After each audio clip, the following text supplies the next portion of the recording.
Hello guys, kung bago pa lang, like, subscribe, comment, share at papatuloy tayo sa ating topic sa financial. Ilalagay natin to sa playlist. Yan. Friday ngayon, September 8, 2023, alas 3 ng hapon.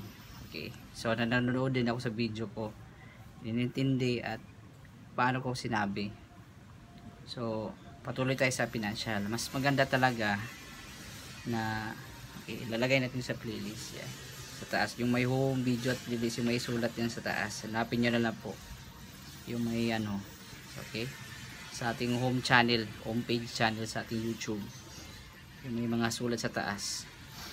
Yan, ang importante po talaga guys na yung financial is you enjoy life while you still young. Wag mo na yung ipagpalit mo yung buhay mo sa sandaling kaligayahan kasi may trabaho sa nagagawa ng bahay.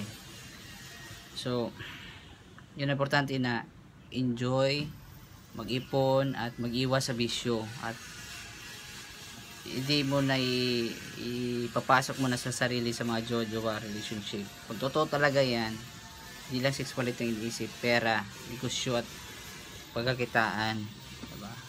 Pag-iipon, kasi depende talaga ang mangyayari kung uunahin mo talaga yan. Yun talaga ang kailangan sa buhay ng tao is disiplina sa sarili, hindi yung padalos-dalos mo lang kasi gusto mo. Bago tayo matuto, mag-observe tayo sa buhay ng ibang tao bago mangyari yan. Kumustahin yung kita nila, kumusta yung buhay nila, ano bang ginagawa, kasi huwag tayong padalos-dalos. Hindi naman tayo gaano kalaki yung kita na iniipon. Importante na nagsimula, importante nagdandahan, nagpractice ka na. Mahirap talaga ang mag-ipon, mahirap dito yung kwarto sa pamangkin ko si Chilay.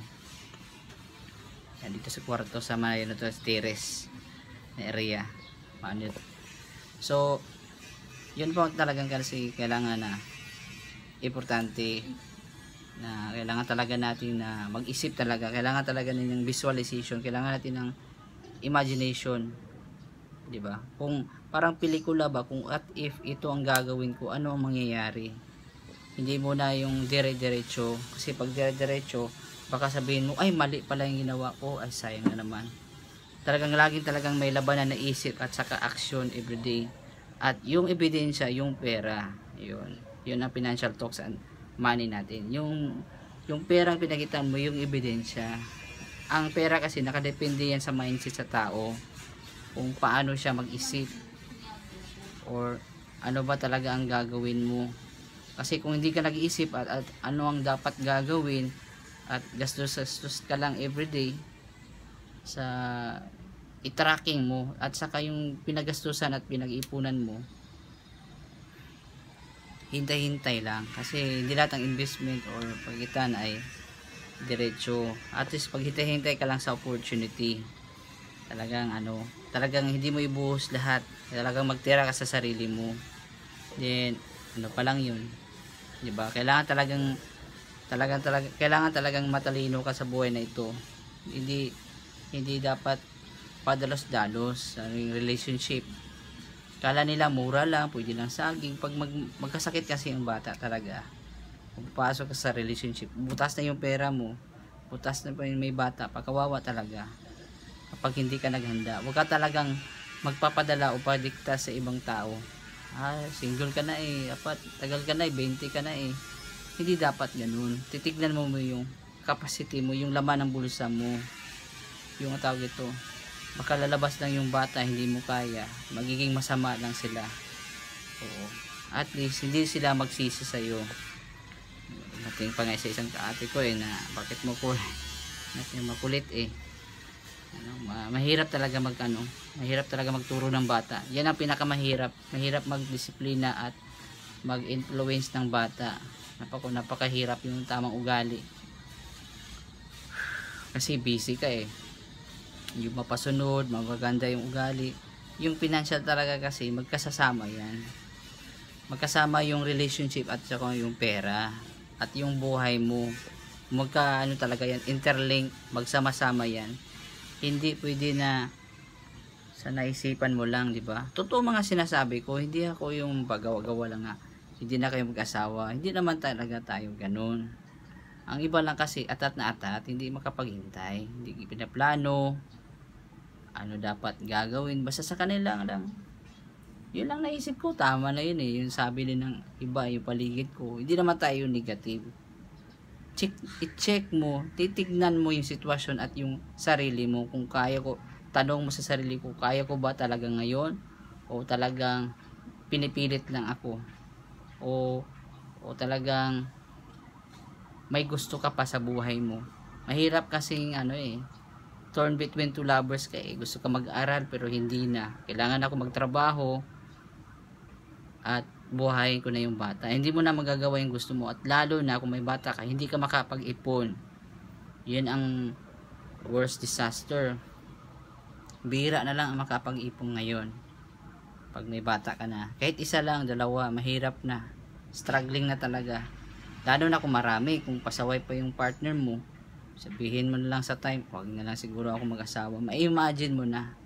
Diba? Wag mo na sabi pa nila, wag mo na alam mo na paligid mo, marami nagkaka-AIDS, marami nagkugonorrhea, STD. Gusto mo bang maghintay na ganun din ang mangyayari sa'yo para masabi mong, totoo talagang sabi? Wag na. Prevention is better than a cure. Bakit tayo nakapag-aral? Kasi para hindi ka maloko, hindi tayo madaya. Kasi marami talagang deceiver at scammer at cheater this world. Kung hindi natin aalamin ang buhay mo at sino ka at anong status sa buhay mo at ano ang dapat mo gagawin, talagang madadala lang yung sarili mong isip sa ibang isip ng ibang tao din. Mamamanipulate ka lang. Ganitong dapat mo gagawin, sabi mo sa sarili mo. Parang nga eh. Siyempre pagpapasok mo, sabihin din nila, ganun talagang buhay. Mag-isipag ka kung may anak ka na. Diba? Magaling mag-invite na mag-asawa ka na. Pero pag may asawa ka na at anak, sabihin nila, Mare, pahiram naman. Kasi nagkahirap ako ngayon, sabi nila. Wala Mare, wala akong pera. Kung sabihin naman sa matinding problema, ganun talagang buhay. Siyempre, para ka lang naputbol anong sabi ng iba. Madadala ka lang. Diba? Siguro ako dati, alam ko namang may sakit ako dati. Hindi ako nagtrabaho kasi ang pinag-work ko yung health. Kasi sabi ko, bakit ka hindi nagtrabaho dati? Yung last 10 years ago, may sakit talaga ako. Sabi ko, kung mayroon akong pagkakitaan, kapag magsakit ako, kulang lang yung sweldo ko sa pagpapagamot. Which is true. Kasi, di naman ka makatapos na mag-aral, kahit high school lang or college level, di naman ganun kataas yung sweldo mo, then may karamdaman ka. Siyempre, ang pera mo, kulang, hindi sapat sa papagamot lang. At sabihin mo milyones pa ibibigay mo sa doktor. Check up ka pa araw-araw. Eat healthy foods. Umiwas sa mga bawal at bisyo. Kapag hindi ka matalino dito sa buhay na ito, sa financial mo, mauubos lang sa health. Marami talagang nabutas dyan. Marami talagang natrap. Pag-asawa at nagkakasakit. Yung issue na yan. At saka hindi ka makapag-ipon at hindi ka makapag-negosyo. Hindi mo magagawa ang lahat ng gusto mo. Sabi pa sa Bible, ika nga, Ecclesiastes, di ba? There's time for everything. Hindi ibig na 15 years old, 20 years old, dapat mag-asawa na ako, dapat may baby na ako, ganito. Hindi mo alam anong risk, anong mga delikado, di ba? Wala, hindi nila alam eh. Lalo na sa pera. Wala. Alam naman nating busy tayo, naghahanap buhay, nagtatrabaho, ano bang ginagawa sa buhay para makakain tayo araw-araw. Pero hindi lang dapat ganun lang, hanggang doon lang yung pagkatao mo.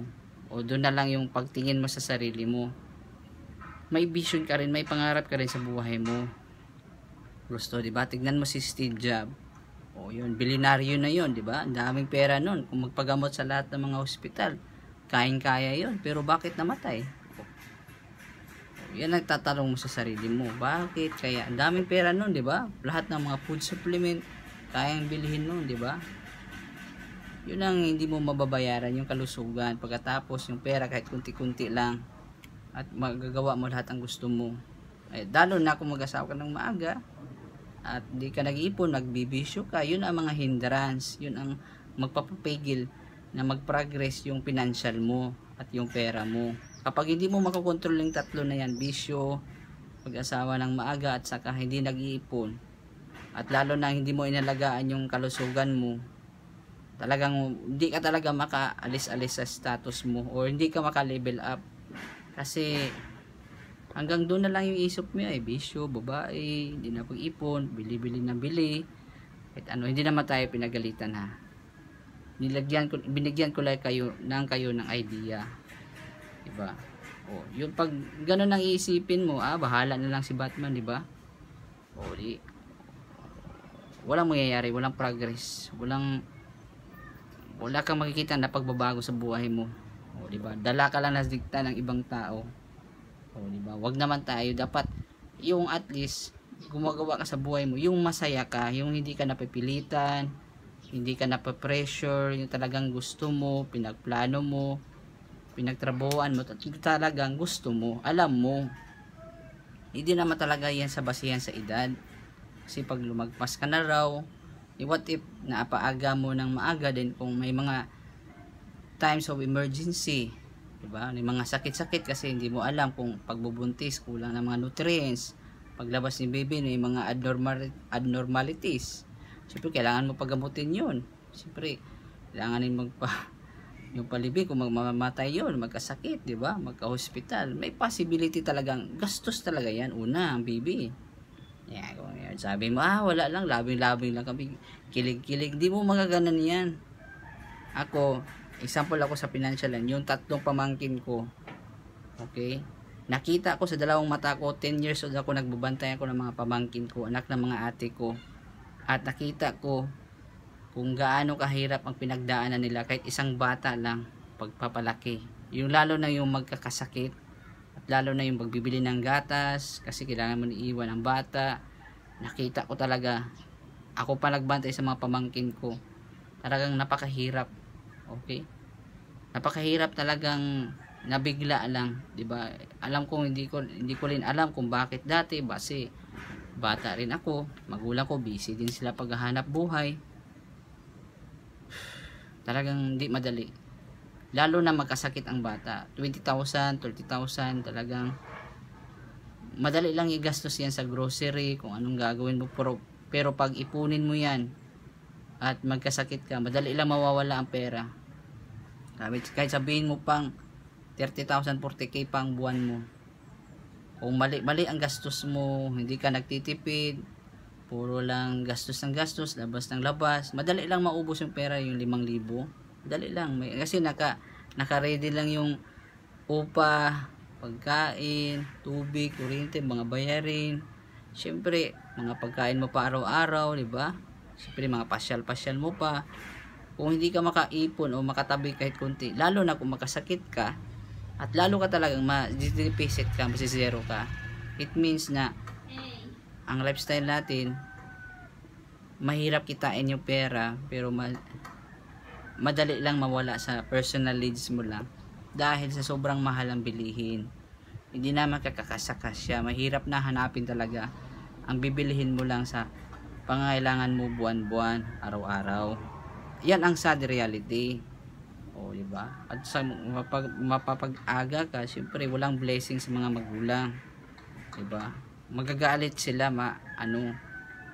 at magtrabaho ka talaga, mapipilitan ka kung anong gagawin mo. Talagang hindi siya talaga ganun ka-easy. Madali lang sabihin, pero it's hard to do. Mahirap talaga siya gagawin kapag nadadala ka lang sa mga sabi-sabi ng iba. Yung talagang sabihin mo, may identity ka, may quality ka, may pagka-unique ka. Hindi yung sabihin nila na magkabit-kabit na tayo kasi nakita na sa TV kita mo na sa kapitbahay, sa totoong buhay. Kasi siyempre alam mong mali ang ginagawa, gagayahin mo rin kasi uso di ba? Marami nakikita, di ba? Nasa sample ni Tulpo sa internet. Akala mo tama na lahat, di ba? Yun ang mga hindi ko naintindihan. Diba? Gusto mo ba ganun pang mangyayari sa buhay mo? Sabi lang ng iba, diba? Didikta ka, diba? Wala ka bang karapatan pumili sa buhay na gusto mo, diba? Na hindi ka stress free ka at masaya at ginagawa mo yung gusto mo, hindi yung napipilitan. Yan ang pinakamahirap, yung hindi mo alam ano pwede mangyari sa ginagawa mo. Ang possibility sa baby talaga, maraming beses yan magkakasakit. 1 year old, 2 years old, 3 years old, 4 years old, 5 years, hanggang 7, hanggang 10 years old. Constant na yung laging gastos yan. Kung wala ka mga backup, wala ka mga reserbang pera, kahit sabihin mo pang 500,000 pa yung pera mo o 2 million, maubos talaga yan.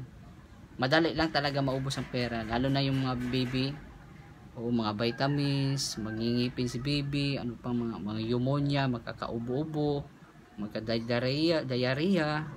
Talagang magastos yan. Huwag mo sabihin na biro lang yan. Yan, kita mo gaano lang kaliit. Then wala pang tamang pagkain, di ba? Sustansya, nutrients. At puyat pang bata, mahihina yung immune system. Siyempre, parang mawawaste lang, masasayang lang yung buhay mo. Kasi hindi talaga makakasya. Ganon talaga ka-imbalance, hindi balanse. Siyempre, bakit nakakaproblema ang iba? Kasi minamadali. Yan ang problema sa financial. Kapag ang financial, hindi pinaplano ng maayos. Kasi yung relationship at lahat ng aspect sa buhay natin, talagang naka-drive yan. May backup na pera yan. Magkasakit ka, pera. May bisyo ka, pera. Lahat gumagalaw tayo, pera. O may bahay kang tirahan, pera yan. Pagkain na pera yan. Everything's all umiikot lahat sa daloy o takbo ng pera. Huwag mo sabihin na ang pera, yung pag-i-internet, yung cellphone, lahat ng aspect na yung pera ngayon, lahat yan. Siyempre ang pera, nagsisimula yan sa kaalaman at effort at time. Huwag mo namang sabihin na okay lang yan eh. Mahirap kasi yung promise, di ba? At least na habang mahirap din mag-uutang-utang. Mahirap talaga maghanap ng magkakautangan ka ngayon o malapitan sa panahon ng kagipitan. Oo, mahirap din maghanap ng pagkakitaan. Siyempre kung meron ng pagkakitaan, kunti lang talaga. Kung hindi tayo marunong magpasensya at hindi ka nagtitiis, hindi ka nag-iipon o nag-iisip, mababaliwala lang lahat yan. Isang iglap lang. Madali lang mawala ang lahat. Siyempre, kahit buhay natin, hindi natin malalaman. At least, hindi ka nagigilty. Yung talagang kung magka-baby ka, relationship, at may ka, yung talagang tanggap sa puso mo. Hindi yung dapat pipilitan ka lang, di ba? Di ba? Hayaan mo magagalit yung ibang tao kung ayaw nila sa iyo. At least, importante lang. Ganun ako, prinsipyo ko. Marami nag-i-invite sa akin, pero ayaw ko eh. Kasi may ideal talaga kong hinahanap. Okay, so like, subscribe, comment, share. Dito naman tayo sa part 9 sa relationship. At part 8 to sa financial. So like, subscribe, comment, share. Thank you po. Have a peace. Love you all.